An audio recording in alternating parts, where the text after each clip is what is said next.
continuidade às nossas revisões em história. Eu vou estar discutindo com vocês República Brasileira, tá certo? Mais especificamente a primeira fase da República, que também é chamada de República Velha. A gente já fez aqui para o canal alguns outros vídeos, que é fazendo uma revisão sobre o período colonial brasileiro e sobre o período imperial, então primeiro reinado, período regencial e segundo reinado. E hoje eu vou estar trabalhando com vocês o período republicano, tá certo? A gente sabe que o período republicano ele começa ali em 1889 com a proclamação da República feita pelos militares, certo? Aí a gente tem o exílio da família real junto com da família do imperador, né, junto com Dom Pedro II em Lisboa, e aí a gente começa uma nova fase na política brasileira, que é a adoção da República. A República ela vai passar por mais várias fases, várias transformações, vários períodos, várias formas de organização, até a gente tem o que se tem por hoje como República, tá certo? Então a gente tem aí até de 1839 até 1930 a República Velha, que é dividida ainda em República da Espada e República Oligárquica, que leva esse nome porque a República da Espada ela teve como seus dois principais e únicos governantes, dois marechais do exército, certo? Que é Marechal Deodoro da Fonseca e Marechal Floriano Peixoto. Após a gente tem a República Oligárquica, e ela recebe esse nome porque ela tem como os principais representantes, né, os presidentes até então, é, parte das principais oligarquias que existiam no Brasil. Então a gente vai ter a famosa política do café com leite, a política dos governadores, e é por isso que ela recebe esse nome. A partir daí, a gente surge com uma nova figura muito emblemática e muito importante para a história do Brasil, que vai passar 15 anos no poder, que é Getúlio Vargas, né? Então a gente vai ter de 1930 até 1945 a era Vargas, com três formas de governo de Vargas, desde o governo provisório, o governo constitucional e o período que a gente chama como ditatorial, né, que é o Estado Novo de Vargas. Após isso, a gente tem a República Liberal, que é onde a gente vai ter os avanços de JK, a gente vai ter o governo de Jânio Quadros, de João Goulart, e após isso, em 64, a gente tem um golpe de Estado que instaurou a ditadura civil-militar no Brasil, então a gente vai ter a ditadura militar até por volta da década de 80, e pós a década de 80, pós o golpe militar, a gente tem o retorno à democracia com a República Cidadã, né, a República Democrática que a gente conhece hoje, que a gente vive ela no momento, tá certo? Então, esse é um panorama geral do que seria a nossa República desde da sua proclamação em 15 de novembro de 89 até a década de hoje, até o ano atual, certo? Antes de começar a discussão propriamente dita, vou passar o slide para a gente já começar aí com a República da Espada, que é a primeira fase. Eu gostaria que a gente fizesse um panorama geral sobre o que são as ideias do republicanismo. Eu não vou falar aprofundar sobre o que é o movimento e o que foi o movimento, certo? Mas a gente tem que lembrar que nada na história acontece por acaso. Foi uma dica que eu dei na primeira aula e eu aconselho que você volte e assista as demais aulas, as demais mentorias, para que você possa ter uma compreensão geral sobre esse panorama e esses primeiros séculos de história da gente, certo?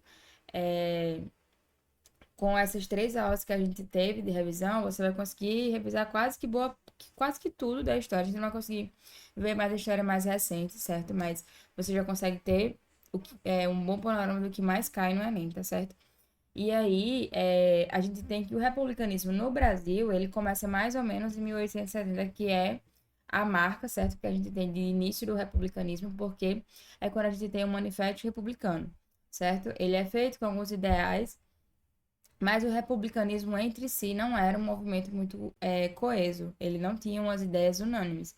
Então, existiam aulas de republicanismo que defendiam o federalismo, existiam aulas de republicanismo que já não defendia o federalismo, já defendia outros aspectos, mas, de modo geral, eles tinham aspectos em comum. E aí, partindo disso, a gente tem que alguns fatores vão propiciar a queda do governo imperial para que a República possa vir à tona. Então, foi algo que eu revisei com vocês no fim da aula de Império. Mas, basicamente, Dom Pedro II, ele vai gerar insatisfação em muitas áreas do seu governo. Então, por exemplo, ele vai ter um gasto exorbitante com a Guerra do Paraguai, isso vai gerar uma descredibilidade. A Guerra do Paraguai, por si só, é um fator que leva à queda de Dom Pedro, é um dos fatores que levam à queda de Dom Pedro. Com a Guerra do Paraguai, a gente tem o fortalecimento do exército, e o exército, quando volta, ele acha que ele merecia mais prestígio por parte do governo imperial e ele não recebe esse governo, esse prestígio, porque a ideia era, bem, a gente precisa de um governante que seja plenamente brasileiro, mas a figura de Dom Pedro II era muito querida pelos brasileiros, pela população. Então ninguém queria meio que ir contra Dom Pedro. Então eles iam esperar Dom Pedro morrer de causa natural e assumir o republicanismo brasileiro. Sendo que isso começou a se tornar um pouco inviável por conta dessa insatisfação pública que Dom Pedro começou a ter. E Dom Pedro não teria sucessores homens para pôr no seu lugar. Todas as suas filhas eram mulheres.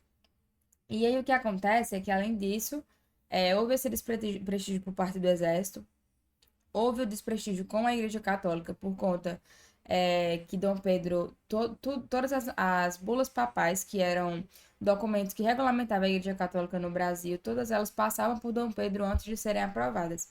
Então a Igreja Católica começou a entrar em confronto com Dom Pedro, porque a Igreja Católica deveria ser máxima dentro da igreja, né? As ordens do Papa deveriam ser uma máxima dentro da igreja, e Dom Pedro estava interferindo diretamente nisso.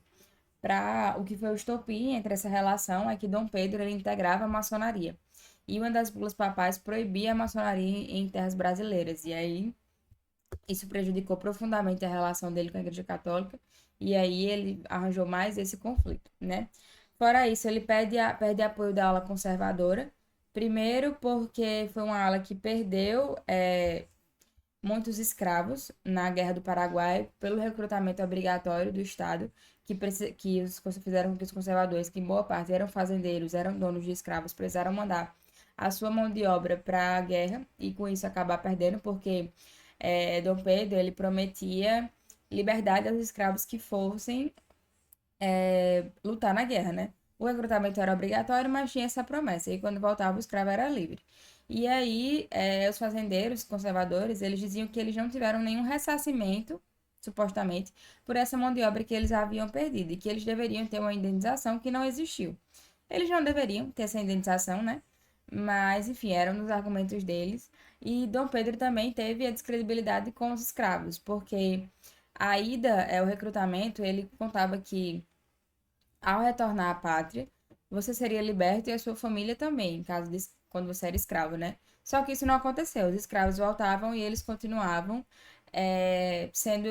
eles eram libertos, mas a sua família continuava sendo de escravos. Eu até resolvi uma questão com um texto que é bem conhecido, que é o Voluntário da Pátria, que a gente discutiu isso na última aula de Império, tá certo? Então, esse é mais ou menos o panorama geral sobre a queda imperial, por que Dom Pedro II cai.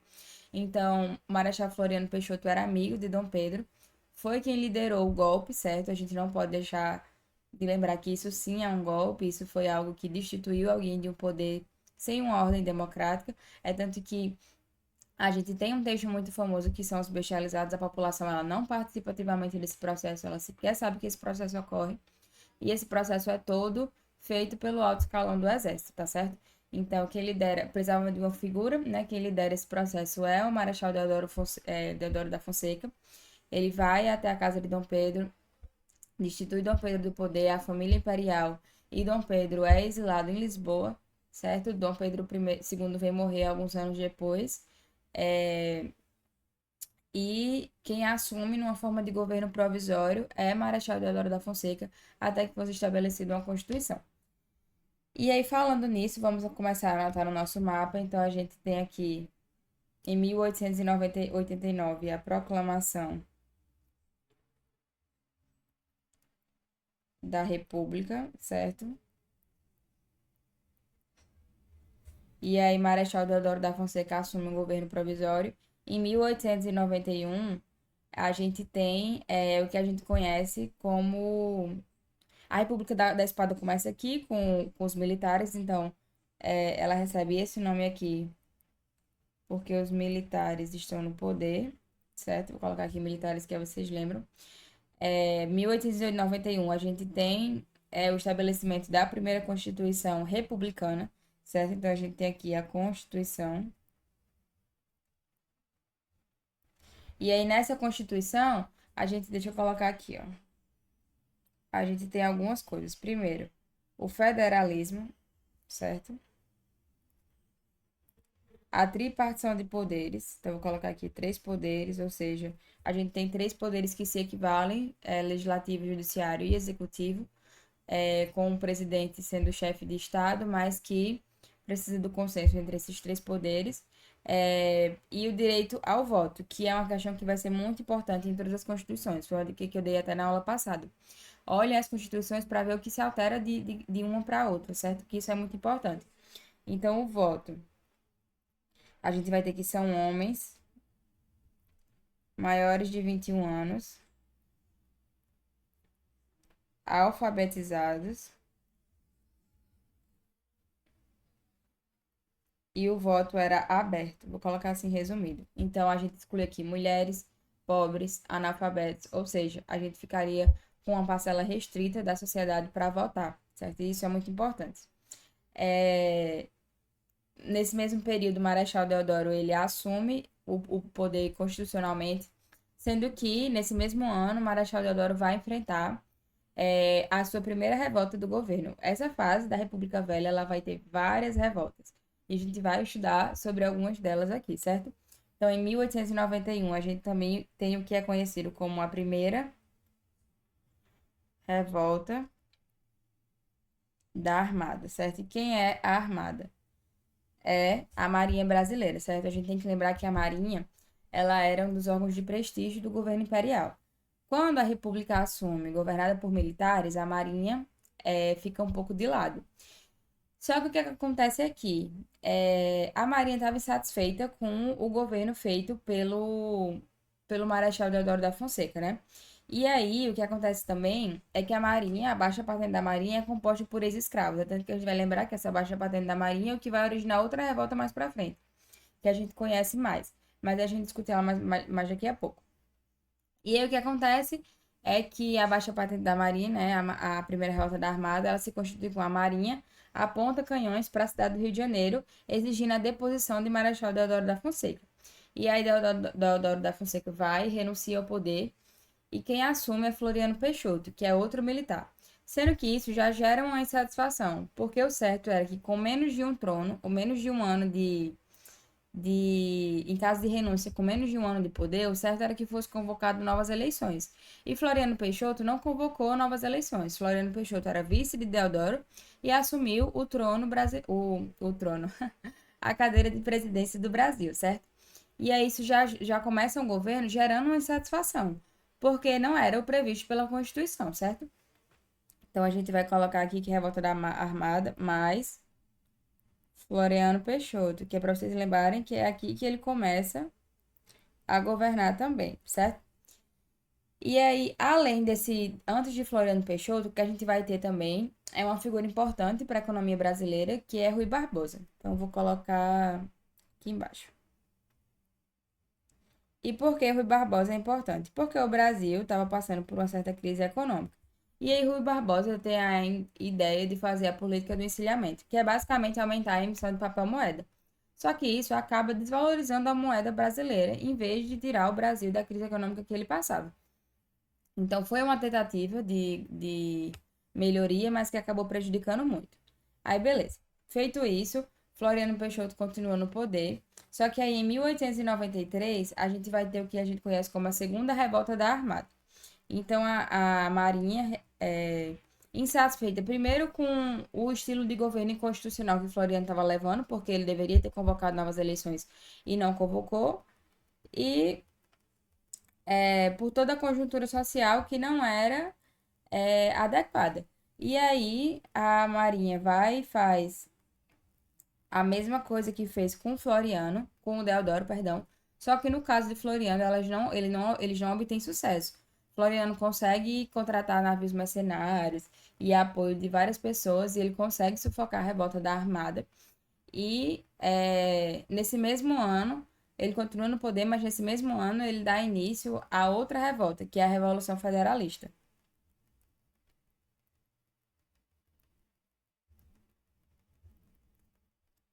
Essa Revolução Federalista, basicamente, estava havendo uma disputa política no Rio Grande do Sul, e uma parte era apoiada por, um lado era apoiado pelo presidente, que era Floriano Peixoto, e outra parte não.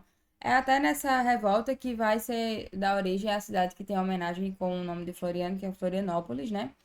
E aí ocorre essa distinção. E aí, é, Floriano, por medo de que o ganhador seja o vencedor, né, na disputa política, seja um opositor ao seu governo, ele interfere diretamente na Revolução Federalista, mas só quem consegue realmente dar fim a essa revolução são anos depois e vai ser já quase no governo de Prudente de Moraes, que é o primeiro presidente da República Oligárquica. Mas ainda assim, é, em 1894, a gente tem a abertura de um processo eleitoral, depois de muita pressão popular, muita pressão, no governo de Floriano Peixoto. Aí aqui a gente tem a abertura de um processo eleitoral que vai culminar na vitória de Prudente de Moraes. Esse vai ser o nosso primeiro presidente da República Oligárquica, certo? Vai começar tudo aquilo que a gente conhece da República Velha, que é mais famoso. Então, a política de café com leite, a política dos governadores, o curral eleitoral, o voto de cabresto, certo? É aqui que a gente vai ter inúmeras revoltas que a gente conhece, revolta da vacina, revolta da chibata, revolta do contestado, revolta de Canudos. E aí a gente vai fazer as questões sobre República da Espada e voltar discutindo a República Oligárquica, tá certo? Então, bora começar as nossas questões. O Instituto Popular, de acordo com o exame da razão, fez a figura do Alferes Xavier o principal dos Inconfidentes e colocou os seus parceiros à meia ração de glória. Merecem, de certo, a nossa estima aqueles outros. Eram patriotas. Mas o que se ofereceu a carregar com os pecadores de Israel, o que chorou de alegria quando viu comutada a pena de morte dos seus companheiros, pena que só ia ser executada nele, o enforcado, esquartejado, decapitado, esse tem de receber o prêmio da proporção do martírio e ganhar por todos, visto que pagou por todos. Alferes Xavier, eu não sei se você vai lembrar, mas é o nosso Inconfidente Tiradentes, certo? Uma coisa que eu esqueci de mencionar quando a gente começou a aula, que eu deixei para começar, para mencionar aqui nessa questão, é que a República, quando ela foi começar, a gente tem que lembrar que os militares estavam fortemente influenciados pela corrente filosófica do positivismo, certo? Então, o que a gente tem na nossa bandeira de ordem e progresso é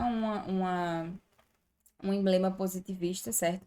E eles queriam adotar figuras e símbolos que significassem essa nova frase do Brasil, essa nova fase, e que significassem um povo brasileiro. Então a gente adotou uma nova bandeira, a gente adotou um hino nacional, a gente adotou figuras que mostrassem a raça do povo brasileiro.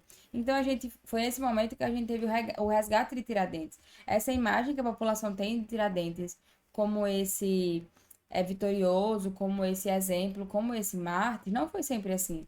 Isso foi algo que a gente resgatou no começo da República para trazer essa identificação mesmo, essa identidade nacional.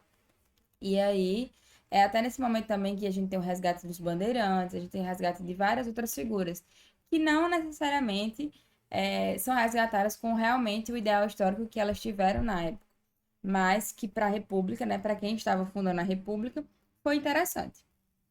E aí, bora ler o comando da questão. No processo de transição para a República, a narrativa machadiana sobre a Inconfidência Mineira associa a redenção cristã e cultura cívica. E aí, vamos continuar lendo as alternativas para a gente ir descartando. Letra B, veneração aos santos e radicalismo militar. Letra C, apologia aos protestantes e cultura ufanista, tradição messiânica e tendência regionalista, representação eclesiástica e dogmatismo religioso, ideológico, perdão. A gente já remove essa letra E, porque não tem esse dogmatismo ideológico, nem essa representação eclesiástica, né? Tradição messiânica e tendência regionalista também não. Apologia aos protestantes, que também até tem, mas essa cultura ufanista de exaltação não ocorre. Veneração aos santos. A gente não tá colocando o Tiradentes como santo, então não. E aí, letra E, redenção cristã e cultura cívica. Eu não sei se você percebe, mas Machado de Assis, nesse trecho aqui, ó, mais do que se ofereceu a carregar com os pecadores de Israel, o que chorou de alegria quando viu comutada a pena sobre seus companheiros, pena que só seria executada nele, na real, né? Esse tem de receber o prêmio na proporção do martírio e ganhar por todos. Então, basicamente, o que Machado de Assis faz aqui com a visão de Tiradentes é fazer uma apologia realmente a Jesus Cristo, né? Para os Inconfidentes. É como ele coloca como se Tiradentes fosse o Jesus dos Inconfidentes, né? E com isso estabeleceu uma cultura cívica não é nem de veneração, mas de identidade nacional mesmo, né? Identidade de um povo. E aí a gente fecha aqui o gabarito como letra E. Vocês vão perceber, desde a primeira aula de revisão, que a gente buscou colocar questões do Enem para vocês verem como esse conteúdo cai no Enem. E aí vocês vão perceber que as questões de república, elas não são tão recentes. Então, quando cai, é como eu mencionei na primeira aula, é sempre mais um aspecto voltado a movimentos sociais, às populações que integraram, ao povo miscigenado, a classes em específicos como as mulheres, os negros, os índios, certo? Mas questões sobre a característica daquele período não tem sido tão comum assim nos últimos anos, o que não quer dizer que não vai cair, mas que já fica um alerta aí, porque quando cai esse período, é relacionando com outras questões sociais, sabe? Mas nem por isso a gente vai deixar de estudar, e nem por isso significa que não vai cair, né? Porque cai. E aí, bora para a próxima questão. Na imagem, o autor procura representar as diferentes gerações de uma família associada a uma noção consagrada pelas elites intelectuais da época, que era a defesa da democracia racial. Isso não acontece nem nos dias de hoje, quem dirá no começo da República. Então, não. Idealização do universo rural. Não dá para saber aqui se eles estão no meio rural ou no meio urbano, mas também não é uma questão que busca ser consagrada nessa imagem. Crise dos valores republicanos. A gente tem que o quadro data de 1895, então a República acabou de começar. Constatação do atraso sertanejo, que não é o caso, e embranquecimento da população. E aí a gente teria que fazer uma análise mais da imagem, mas essa realmente é o gabarito. Aqui a gente tem uma senhora, certo? Que a gente vê que ela não está numa posição de escravidão, certo? A República já passou, a escravidão já acabou. Então a gente supõe que ela é algum parente mais velho dessas duas pessoas. Aqui a gente tem um homem branco. Então, e essa mulher é parda, né? Mulher parda. Então supõe que ela é parente dela. E esse bebezinho aqui é filho desses dois, né? Então a gente tem aqui uma mulher negra que provavelmente teve uma filha parda e esse bebezinho aqui já branco é filho desses dois, né? E aí, o título do quadro também era algo que a gente poderia se lembrar. A Redenção de Cã. Cã não é algo que a gente iria lembrar na hora da prova, mas só a título de curiosidade. Cã é o filho de Noé, que na Bíblia ele teoricamente é amaldiçoado. E aí as teorias eugenistas da época, elas pegaram essa história bíblica para legitimizar, né, para legitimar, perdão, é, a ideia de que os africanos são descendentes de Cã. Porque na Bíblia, Cã, ele é o filho que é amaldiçoado, porque ele erra, né, ele peca contra Noé.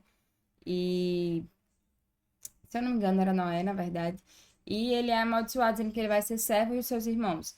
E aí, dá para entender, né, que eles adotaram esse discurso para dizer que o povo africano era servo, né, do povo europeu, do povo branco.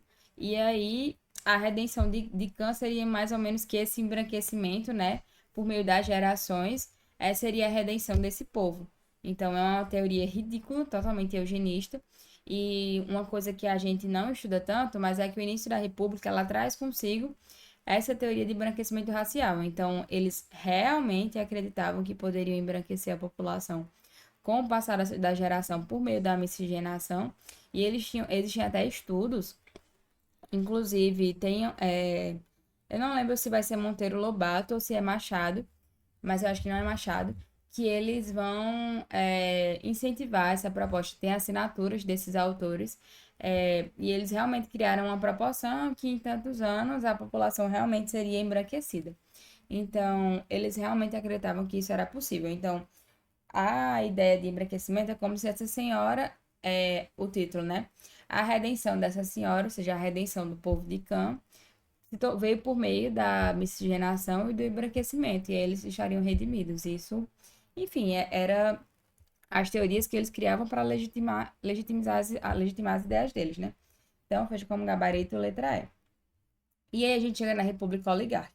Uma coisa que eu adotei com vocês foi não discutir ano a ano quem entrava do poder, quem saía do poder, porque isso aí vocês conseguem fazer uma listinha e realmente colocar. E o que importa pra gente, basicamente, eram os feitos que aconteceram, certo? Minha ideia com vocês, na verdade, é revisar datas importantes de acontecimentos importantes e como isso repercutia, certo? Então, eu não vou discutir aqui de, tal ano entra no poder fulaninho, tal ano sai do poder fulaninho e entra fulaninho. Uma coisa que majoritariamente é importante a gente saber sobre a República Oligárquica. Vai haver alternância de poder entre representantes de São Paulo e representantes de Minas Gerais. E quando não são pessoas que são diretamente mineiras ou paulistas, são pessoas da coligação deles. Então, por exemplo, na última eleição, que é São Paulo e Minas Gerais, né? O representante de Minas Gerais não é um mineiro, é Getúlio Vargas, que é um gaúcho, certo? Mas que na aliança Minas Gerais e Rio Grande do Sul, ele foi colocado como nome, mas tinha que ser o nome deles, certo? E é apoiado pelos mineiros. Já em São Paulo, a mesma coisa, tá certo? E aí, beleza. A única coisa que eu vou mencionar para vocês é que a gente começa a República a República Oligárquica com Prudente de Moraes e termina a República Oligárquica com Getúlio Vargas. Que a gente vai discutir que teve um probleminha nessa eleição e não era Getúlio Vargas, mas se tornou Getúlio Vargas por um golpe também. E aí fica essa reflexão, que a gente sempre tem mudanças de poder no Brasil feitas por meio de golpes. E aí, enfim, a gente não tá dizendo que necessariamente isso é certo ou é errado, mas que isso acontece, né? E aí vale a reflexão. Mas beleza, 1894 assume o poder, então, Prudente de Moraes, né? Isso que eu já tinha mencionado para vocês no outro slide. Então, bora botar aqui Prudente de Moraes. Prudente de Moraes vai ter inúmeras ações, certo? Eu não aconselho vocês ficarem decorando o nome de todos os presidentes que passaram por essa época, porque a República Oligárquica vão ter vários. Mas vocês podem procurar se lembrar dos principais. Então, Prudente de Moraes é muito importante. É, Às vezes eu lembro de Venceslau Braz, não que ele tenha sido muito importante, mas porque, se eu não me engano, ele é o presidente que está no poder durante a Primeira Guerra Mundial. É ele ou é Nilo Peçanha, não lembro. Mas é coisa do tipo. São presidentes que vão passar por momentos muito importantes. Os presidentes que estão durante as revoltas, certo? As principais revoltas que a gente vai discutir aqui. Então, isso é bacana. E aí, beleza. Prudente de Moraes assume. A gente vai ter a política do café com leite, que a gente já conhece. Que eu vou colocar aqui, ó. Política, café com leite. E a gente aqui vai ter o Partido Republicano Mineiro, alternando o poder com o Partido Republicano Paulista, certo? Então a gente vai ficar aí ao longo da política inteira, né, da República inteira, alternando o poder entre eles. Por consequência dessa política do café com leite, a gente vai ter a política dos governadores. E basicamente o que é isso? Os governadores de cada estado, né? Eles vão receber apoio, incentivo, verbas e tudo mais quando eles são a favor do presidente, certo? Então, por exemplo, se eu sou de um determinado estado e eu quero ser governador nele, eu vou apoiar o presidente vai dar um jeito de eu ser eleito, e aí é isso. Essa troca de favores significa que você pode fazer o que você quiser no seu estado, desde que você promova 100% de apoio ao presidente, certo? Então você tem que ser a favor do presidente sempre, mas isso também vai garantir o seu poder e vai garantir o que você quiser fazer no seu estado. E aí, com isso, uma consequência da política dos governadores é o clientelismo e o coronelismo. Porque a gente sabe que o poder dos coronéis era muito forte desde Dom Pedro II, desde a regência, na verdade. E aí aqui ele vai ser fortalecido mais ainda. Então, como uma consequência da política dos governadores, a gente vai ter um fortalecimento do clientelismo e do coronelismo. Os coronéis vão ganhar ainda mais poder e é aqui que a gente vai surgir, por consequência do coronelismo, o voto de cabresto e o curral eleitoral, que é exatamente essa imagem do fundo. Essa charge, ela é super antiga e ela sempre cai em vestibulares. Vou colocar aqui, ó, voto do cabresto. Acho que assim ficou um pouco escuro, né? Deixa eu trocar a cor.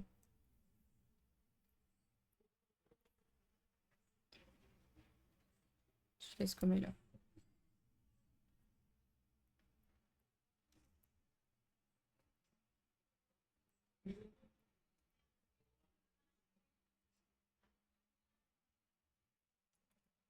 O curral eleitoral. Isso tudo são termos para tentar mostrar esse fato que acontecia. E basicamente era o seguinte: como o voto ele era aberto, ele era indireto, os coronéis eles conseguiam controlar bem quem votava e quem não votava, certo? E em quem votava.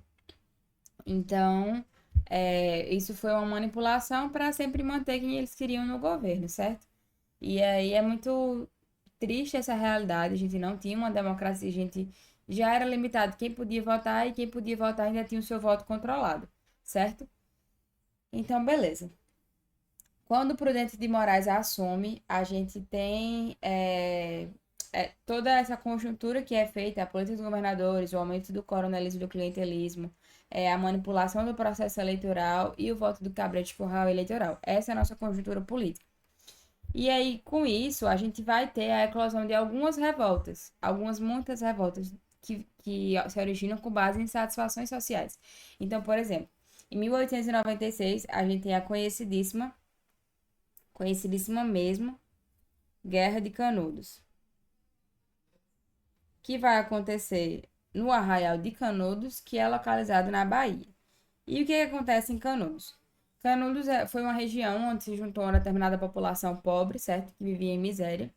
E junto dessa população, eles tiveram um líder religioso, que é Antônio Conselheiro. Uma questão que eu lembro que o Sais fez uma vez, que é muito interessante, é mostrando o caráter monarquista de Antônio Conselheiro. Então, além da questão de uma revolta ameaçar o governo republicano, Antônio Conselheiro ainda tinha mais uma questão com o governo republicano, que era ele ser um monarquista. Então, ele defendia a volta de Dom Pedro. Não só de Dom Pedro, mas existia na época um mito do sebastianismo, que era um determinado rei ou príncipe português, eu não lembro, que havia sumido. E todo mundo acreditava que ele ia voltar. E enfim, mas de modo geral ele era monarquista, ele defendia a volta da monarquia e isso ameaça diretamente a república. E aí a Guerra de Canudos em volta desse temática de fome e de miséria. O exército ele vai lá reprimir duramente essa revolta e o que ele faz é um cerco ao redor de Canudos e basicamente as pessoas vão morrer de fome, os que não morrem diretamente na guerra, né? Na revolta, porque eles basicamente sufocaram o arraial, né? As pessoas não conseguiam sair de lá de dentro sem serem rendidas, e quem não saía morreu lá dentro mesmo. E aí, beleza, a República consegue reprimir essa revolta. A nossa próxima revolta, em 1903, na verdade, 1903 não é uma revolta, é um tratado muito importante que eu coloquei algumas questões para vocês. Eu não vou resolver todas as questões que eu coloquei na lista, para a aula não ficar muito extensa e ficar cansativa. Mas eu vou resolver as principais questões e as que eu não forem respondidas, elas estão sendo explicadas ao longo da aula e eu garanto isso. Então, por exemplo, em 1903 a gente tem o Tratado de Petrópolis. E o que é o Tratado de Petrópolis? Eu não sei se vocês vão lembrar, mas essa época a gente tem o boom da borracha no Acre, certo? Na região norte, na verdade, na Amazônia. E aí o Tratado de Petrópolis, ele é o tratado que regulamentariza a compra do Acre, que era uma região onde se acreditava ter muita borracha. Então, o Brasil vai lá, expande seu território comprando o Acre para aumentar essa produção, né, essa captação de borracha. E aí eu coloquei algumas questões sobre isso na lista. Em 1904, a gente tem mais uma revolta que é importantíssima. Então, as revoltas republicanas, elas vão ser divididas de duas formas. Ou elas são revoltas rurais, que é o exemplo de Contestado e de Canudos, ou elas são revoltas urbanas, que é o exemplo da revolta da Chibata e a revolta da vacina. Em 1904, a gente tem a revolta da vacina.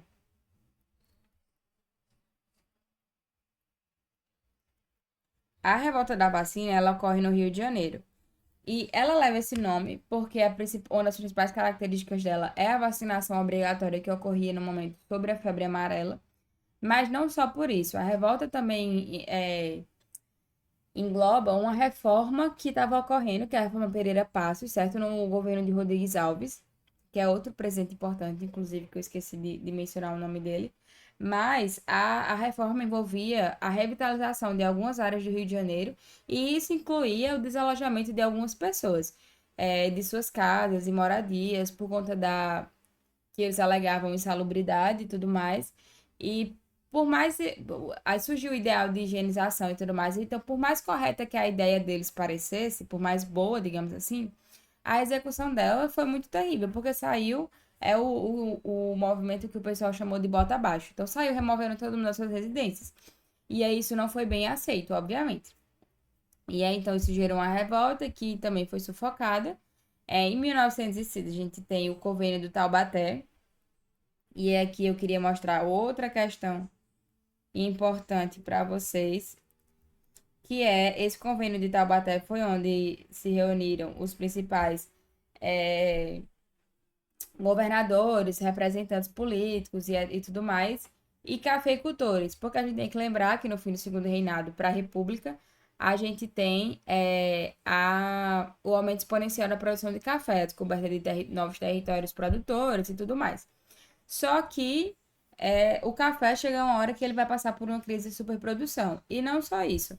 Mais para frente a gente vai ter a crise de 29. E o nosso principal comprador era os Estados Unidos, que é o principal atingido pela crise, né? Na verdade, é o local de surgimento da crise. Então, o Brasil vai ficar com estoques e mais estoques de café. E isso já tem começado a acontecer e eles precisam de uma ajuda nisso. O que vai acontecer em Vargas é aquela famosa queima do café que a gente vê em algumas questões, porque a gente tinha tanto café que não tinha mais onde estocar. E aí, se eu não me engano, das prerrogativas na Convênio Taubaté é que o Estado iria começar a comprar esse café. Só que não tem escoamento suficiente, né? Mas isso é problema para o futuro. Feito o convênio de Taubaté, em 1910, a gente tem mais uma revolta. Eu vou colocar mais aqui embaixo, que é a revolta da Chibata. E aí aqui a gente vai ter que ela também acontece no Rio de Janeiro, certo? E aí aquilo que eu mencionei mais no começo da aula, a Baixa Patente da Marinha, ela é composta por ex-escravos, certo? Ou seja, pessoas negras. E aí eles tinham esse trabalho, mas isso não significa que era um trabalho com dignidade. E aí eles reivindicavam os castigos físicos que eles sofriam. Então, literalmente, se o trabalho não fosse feito, ou enfim, por qualquer outra coisa, eles sofriam castigos com a chibata. E aí eles reivindicaram isso. O principal reivindicante, inclusive líder do movimento, é o que é chamado Almirante Negro, né? Que é João Cândido, que é um dos principais que são reprimidos, boa parte deles são exilados e tudo mais. É uma revolta que, por ser da baixa patente da Marinha, por ser população negra, vai ser duramente reprimida, certo? Dito isso, eu percebi que eu esqueci de colocar aqui uma data, mas eu vou adicionar ela aqui nesse exato momento, que é aqui, entre 1910 e 1914, a gente tem uma data muito importante, que é 1912, e a gente vai ter aqui a revolta do contestado, certo? Que é uma revolta que é muito semelhante à revolta de Canudos, a ideia de caráter messiânico e tudo mais, contestado, sendo que ela ocorre na divisa entre o Paraná e o Rio Grande do Sul, certo? Que é a região de contestação, por isso de contestado, era a região que a fronteira era contestada mesmo. Eles estavam passando por um processo lá. E aí, o que que acontece? Além desse fator, nessa época estava construindo uma ferrovia que queria ligar São Paulo ao Rio Grande do Sul, se eu não me engano. E aí, São Paulo, Rio Grande do Sul. E aí o que acontece é que muitas pessoas foram deslocadas para lá para trabalhar nessa ferrovia, enquanto passava por esse movimento da contestação do território. E acabou que formou o que a gente conhece hoje por assentamento, mas é como se fosse a região, o que a população de Canudos tinha. Eles formaram um grupo que passava pela miséria, pela fome de estar naquela região, de ser um trabalhador, de estar sujeito às vulnerabilidades sociais e tudo mais.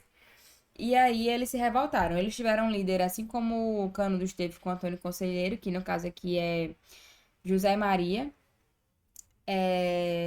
Isso, José Maria de Santo Agostinho, que era o líder da revolta de guerra da revolta do contestado. A revolta também é reprimida, como sempre. E aí, mas eles reivindicavam basicamente as mesmas coisas, melhores condições e tudo mais. Em 1914, não vou aprofundar, mas só para vocês saberem, já que a gente é nordestina, a gente tem a revolta do Juazeiro, certo? E aí aqui que surge a emblemática figura de Padre Cícero, certo? Juazeiro. Em 1917, a gente tem a greve geral. E por que que ela é muito importante? Porque é aqui que as pessoas que vivem nas grandes capitais, que são operários, vão começar a reivindicar seus direitos, melhores jornadas de trabalho, melhores condições de trabalho. Aqui a gente vai ter que uma força muito expressiva do movimento operário também eram as mulheres, que eram as principais integrantes das fábricas de operários, certo? Eu coloquei questões sobre isso para vocês resolverem também, mas é um fator muito importante da República que às vezes a gente esquece, tá? Em 1922 também a gente tem algo que é importantíssimo para a literatura brasileira, para as artes brasileiras, que é o começo da Semana da Arte Moderna. Começo não, né? Mas no caso, a Semana de Arte Moderna ocorre nesse ano. Então a gente tem aqui um dos nossos maiores movimentos de artes e de literatura brasileira, puramente brasileira, que é o modernismo, certo? E aí eu percebi aqui que eu repeti o slide, mas foi justamente essa data de 1912 que eu errei. E aí aqui eu vou colocar a data de 1925, que é a data que integra um movimento muito importante, que é o movimento tenentista. Aqui em 1922, que eu esqueci de mencionar, junto à Semana de Arte Moderna, outro acontecimento muito importante que tem, vou colocar assim, mais, a revolta dos 18 do Forte de Copacabana. E aí, o que é isso? Um movimento que surge para se opor ao curral eleitoral, à política de governadores, o clientelismo, o coronelismo, é o tenentismo. Ou seja, os tenentes, a baixa patente do exército, insatisfeito com isso que ocorria com o regime eleitoral, né, a manipulação eleitoral que ocorria no Brasil, eles começam a denunciar esse processo. E aí o que acontece são que eles vão se reunir, vão acontecer várias coisas, vários eventos que vão mostrar esse tenentismo e que vão culminar num único evento em 1925, que é a Coluna Prestes, certo? Liderada por Luiz Carlos Prestes, que não é o Júlio, não tem nada a ver com o Júlio Prestes da última eleição, certo? Então, vou colocar aqui, ó, Coluna Prestes. E aí, essa revolta do Forte, 18 tenentes do exército tomam o Forte de Copacabana, que é um dos principais fortes da cidade, é, e ameaçavam, né, explodir a capital, enfim. Essa revolta é sufocada, os que não foram mortos foram presos, mas eles anunciavam esse tenentismo e essa denúncia da conjuntura política que o país vivia, certo? E aí, a Coluna Prestes é um movimento que vai durar pouco mais de 2 anos, uma média de 2 anos, e eles vão caminhar pelo Brasil denunciando essas coisas que aconteciam, falando que não podia acontecer e tudo mais. E aí, lutando contra essa fraude eleitoral e lutando por um voto secreto, que é justamente o oposto do voto de Cabresto, né? E aí o que acontece é que o movimento é sempre duramente reprimido, muitos dos líderes, que no caso Luiz Carlos Prestes, inclusive, vão se exilar. E aí é aí que Luiz Carlos Prestes casa com Olga, né? Que vira Olga Prestes, eles voltam depois na ditadura. Olga é inclusive entregue pela ditadura brasileira a Hitler, porque ela é judia, e a gente estava no período da Segunda Guerra Mundial, então isso é um fator um pouco muito triste da história do Brasil, mas enfim, aconteceu. É... E é isso. Para encerrar a nossa República Oligárquica, em 1930 a gente vai ter uma disputa emblemática entre São Paulo e Minas Gerais. Então aqui eu vou colocar assim, para tentar resumir. A gente tinha um atual presidente, que era Washington Luiz. Vou colocar aqui em cima para vocês não esquecerem. Washington Luiz. Que era de São Paulo, certo? Então, o lógico era que depois de Washington Luiz viesse um mineiro para o poder. Só que o que aconteceu? São Paulo não queria, porque São Paulo queria continuar no poder. E aí, a gente vai ter como candidato Júlio Prestes, que era candidato de São Paulo, certo? E do outro lado a gente vai ter Vargas, que era o candidato de Minas Gerais. Ele não é mineiro, certo? Vargas é gaúcho, ele é do Rio Grande do Sul, mas ele era o candidato de Minas Gerais. O que acontece é que Júlio Prestes vence. Só que Júlio Prestes vence sobre uma forte acusação de especulação, né? Na verdade, de especulação de fraude dos votos. Então, acredita que essa vitória dele foi manipulada. Associada a esse fato de especulação, o vice de Vargas, que era João Pessoa, foi assassinado. E aí isso é suficiente para Vargas se reunir e dar um golpe de Estado, certo? Junto aos militares. Os militares depõem Washington Luiz, colocam Vargas no governo provisório e é, elaboram uma junta militar provisória que coloca Vargas no poder. E aí, enfim, são cenas para os próximos capítulos, porque a gente vai dar início a uma das etapas do Brasil mais importantes, com uma figura super emblemática, que é Getúlio Vargas, certo? A gente vai dar início à nossa famosa Era Vargas. Mas aí são cenas para os próximos capítulos. Bora começar a fazer questãozinhas sobre essa época, tá? Então, bora lá. Enem Digital 2020. O tenentismo veio preencher um vazio, um espaço. O vazio deixado pela falta de lideranças civis aptas a conduzirem o processo revolucionário brasileiro, que começava a sacudir as já caducas instituições políticas da República Velha. Os tenentes substituíram os inexistentes partidos políticos de oposição aos governos de Epitácio Pessoa e de Arthur Bernardes. Aí aqui, ó, a gente tem uma epopeia brasileira, a coluna Prestes. Um dos objetivos do movimento político abordado no texto era de unificar as Forças Armadas pelo comando do Exército Nacional, não. Lembrar que os tenentes são a baixa patente do Exército e eles também não tinham esse ideal de unificar nada. Combater a corrupção eleitoral perpetrada pelas oligarquias regionais, que é exatamente esse nosso gabarito, né? Isso é bem nítido, mas bora continuar lendo. Restaurar a segurança das fronteiras negligenciadas pelo governo central, eles não estavam interessados nisso. Organizar as frentes camponesas envolvidas na luta pela reforma agrária. Poderia ser até uma pauta de pessoas do movimento, mas não era essa o ideário do movimento do tenentismo, certo? Pacificar os movimentos operários radicalizados pelo anarcossindicalismo. Eles não têm a ver com o movimento operário diretamente, no sentido de eles são um movimento operário, porque eles não são, né? E também não estão ligados diretamente ao anarcossindicalismo. Algumas dessas alternativas são para confundir pelos ideários dos seus líderes. Então, por exemplo, Luiz Carlos Prestes, ele é uma pessoa que vai ser extremamente de esquerda, e vai apoiar algumas ideias semelhantes. Não sei ao certo o ideário dele, né?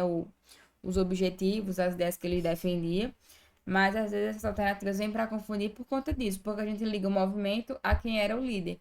Mas o ideário do movimento nem sempre reflete exatamente o que os seus líderes pensavam, mas o coletivo, né? Nem PPL 2020. Sendo função social antes que direito, o voto era concedido àqueles a quem a sociedade julgava poder confiar sua preservação. No Império, como na República, foram excluídos os pobres, seja pela renda, seja pela exigência de alfabetização, os mendigos, as mulheres, os menores de idade, os praças de pré, os membros de ordem religiosa. E aí, aqui a gente tem aquela obra que é bem famosa, que é Os Bestializados, que é justamente quer refletir a não participação populacional nesse processo republicano, certo? A restrição à participação eleitoral mencionada no texto visava assegurar o poder político ao assalariados urbanos, e aí basicamente a gente tem que pensar quem era que estava no poder, que queria que fosse assegurada a sua continuação, né? Que precisava que continuasse sempre no poder. A gente vai procurar essas alternativas. Assalariados urbanos não era, oligarquias regionais é justamente quem estava no poder na República e queria perpetuar no poder, ou seja, era ela quem estava interessado, quem votava e quem não votava, então exatamente o gabarito de letra B. Empresários industriais, que não era o caso, profissionais liberais, que na verdade estariam muito mais interessados na questão do voto, então também não são eles, e círculos militares, que também já havia saído do poder, não eram eles. Fecha o gabarito letra B, bora para a próxima. Enem PPL 2022, ou seja, uma questão bem recente. Uma limpeza é indispensável. Indispensável. Aí vamos ler a charge, ó. A higiene vai limpar o morro da favela ao lado da estrada de ferro central. Para isso, intimou os moradores a se mudarem em 10 dias. Então, aqui a gente tem aquilo que eu mencionei para vocês, que é a reforma Pereira Passos. É até um dado histórico bem interessante para se usar em redação, certo? E aí, beleza, a gente tem aqui maio de junho de 1907, certo? E vamos lá, a charge publicada em 1907 concorda com a ação do Estado ao considerar preconceituosamente determinada ocupação do espaço urbano como um risco à saúde e à moral pública, foco de instabilidade e agitação política, perigo à segurança e à unidade nacional, abrigo de escravos e condenados foragidos. Essa D a gente já remove porque a gente já está em 1907. A escravidão já foi abolida, então não existe mais isso aqui. Reduto de intolerância e perseguição religiosa. Não há nenhuma menção sobre perseguição religiosa, certo? Aí vamos lá. Perigo à segurança e à unidade nacional. Também não há nenhuma menção a isso daqui. A reforma do Pereira da Paz, a gente sabe que ela foi feita com uma ideia de higienização e literalmente de limpeza, certo? E aí, foco de estabilidade e agitação política, não. Então, aqui, ó, risco à saúde e à moral pública. Por que a moral pública? Porque eram áreas mais pobres, certo? Então, risco à saúde. Por isso que foi denominado Revolta da Vacina, porque eles tinham sim um ideário de que aquelas condições forneciam certos riscos à saúde da população, mas a forma como eles executaram foi errada, certo? Então, bora para a próxima questão. Os seus líderes terminaram presos e assassinados. A Marujada rebelde foi inteiramente expulsa da esquadra. Num sentido histórico, porém, eles foram vitoriosos. A chibata e os outros castigos físicos infamantes nunca mais foram oficialmente utilizados. A partir de então, os marinheiros, agora respeitados, teriam suas condições de vida melhoradas significativamente. Sem dúvida, fizeram avançar a história. E aí a gente tem aqui, 1910, a revolta dos marinheiros, né? Uma saga negra. Porque a baixa patente da marinha era composta por negros ex-escravos. E aí o que acontece é que a revolta foi duramente sufocada, mas ela conseguiu ter alguns avanços sim.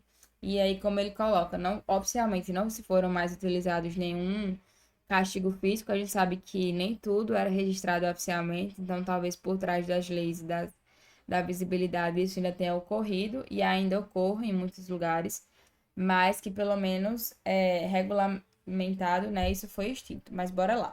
A eclosão desse conflito foi resultado da tensão acumulada na Marinha do Brasil pelo engajamento de civis e analfabetos após a emergência de guerras externas, não. Insatisfação de militares positivistas após a consolidação da política dos governadores, também não. Não tem nada a ver com a política dos governadores aqui nesse caso. Rebaixamento de comandantes veteranos após a repressão de insurreição milenaristas, não houve rebaixamento aqui. Subelevação das classes populares do campo após a instituição do alistamento obrigatório, não. Manutenção da mentalidade escravocrata da oficialidade após a queda do regime imperial.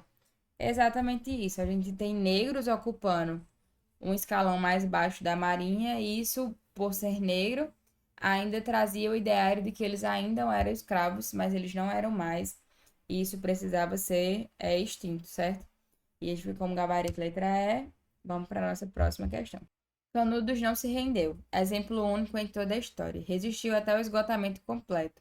Vencido palmo a palmo na precisão integral do termo, caiu no dia 5, ao entardecer, quando caíram seus últimos defensores, que todos morreram. Eram 4 apenas, um velho, 2 homens feitos e uma criança, na frente dos quais rugiam raivosamente 5.000 soldados. Texto 2. Na trincheira, no centro do reduto, permaneciam 4 fanáticos sobreviventes do extermínio. Eram um velho, coxo por ferimento e usando o uniforme da guarda católica, um rapaz de 16 a 18 anos, um preto alto e magro e um caboclo. Ao serem intimados para deporem as armas, investiram com enorme fúria. Assim estava terminada e de maneira tão trágica a sanguinosa guerra, que o banditismo e o fanatismo traziam acesa por longos meses, naquele recanto do território nacional. Os relatos do último ato de Guerra de Canudos fazem uso de representações que se perpetuariam na memória construída sobre o conflito.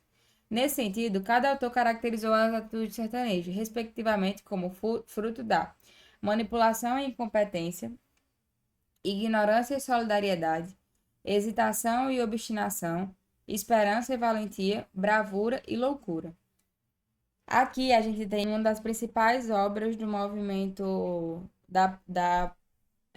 do movimento modernista, que é Os Sertões, de Euclides da Cunha. Euclides da Cunha era um jornalista que foi documentar a Guerra de Canudos, certo? E aí ele acabou escrevendo um livro sobre isso. E você vê que ele descreve a visão muito mais de como a Canudos se rendeu perante um exército imenso que foi derrotar um arraial de pessoas humildes, certo? Então ele mostra como quatro pessoas estavam lutando ali, defendendo seu ideal perante um exército imenso. Então ele relata isso aqui muito mais como um ideal de bravura, de resistência, certo?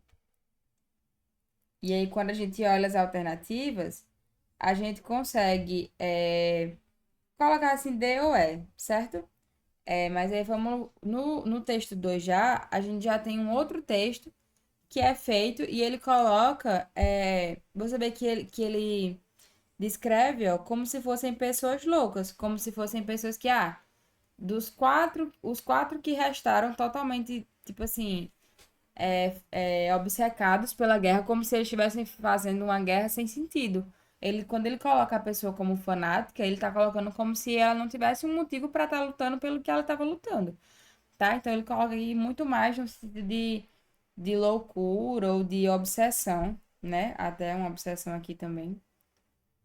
E aí, quando a gente olha, ele não descreve com valentia, ele não descreve com solidariedade, e ele não descreve uma incompetência também. Então, a gente fez aqui como gabarito, letra E. Euclides da Cunha, ele descreve, ele tem essa característica no livro dos Sertões, de descrever o povo de Canudos como guerreiros, como pessoas bravas que lutaram pelos seus ideais, mesmo sendo muito humildes. Existem relatos, eu acho que até o próprio livro dele relata isso, que a Guarda Real chegava lá, a Guarda Real não, né? O exército chegava lá com todo o seu aparato e Canudo lutava com um facão, com arma improvisada ou com o próprio território já que eles conheciam, né? E aí, bora para a nossa última questão. O coronelismo era fruto da alteração na relação de forças entre os proprietários rurais e o governo. Significava o fortalecimento do poder do Estado antes que o predomínio do coronel. Nessa concepção, o coronelismo então, um sistema político nacional, com base em barganhas entre o governo e os coronéis. Essa definição aqui é muito importante. O coronel tem o controle dos cargos públicos, desde o delegado de polícia até a professora primária. O coronel hipoteca seu apoio ao governo, sobretudo na forma do voto. Então, é aquilo que eu falei, é uma troca de favores, que era refletido também pela política de governadores, né? Então, a política de governadores era para com o presidente e os governadores se relacionavam com os coronéis por meio do coronelismo. Então, o coronel conseguia controlar tudo. E aí, no contexto da Primeira República no Brasil, as relações políticas descritas se baseavam na coação das milícias locais, estagnação da dinâmica urbana, valorização do proselitismo partidário, que não, disseminação de práticas clientelistas, centralização de decisões administrativas. Aí vamos lá, coação de milícia local. Não, né? Estagnação da dinâmica urbana. Não, a gente tem que essa relação política ela era diretamente baseada nesse clientelismo, né? Nessa relação de cliente que os coronéis e os governadores tinham entre si. Fechando como gabarito aqui, letra D. Pessoal, essa foi a nossa aula de revisão de República. Eu espero que tenha ajudado vocês, que tenha dado para revisar os principais acontecimentos, entender por que algumas coisas ocorrem, certo? Qualquer dúvida, vocês podem deixar nos comentários que eu vou estar respondendo, certo? Daqui em diante, as próximas fases republicanas, elas vão ter muito mais nuances, muito mais desenvolvimentos partidários também. E é isso. Eu espero que vocês tenham gostado. Qualquer dúvida, estarei esperando vocês, como já disse no comentário. Curta esse vídeo, siga o nosso canal, se inscreva no nosso canal. E até uma próxima resolução, uma revisão. E é isso.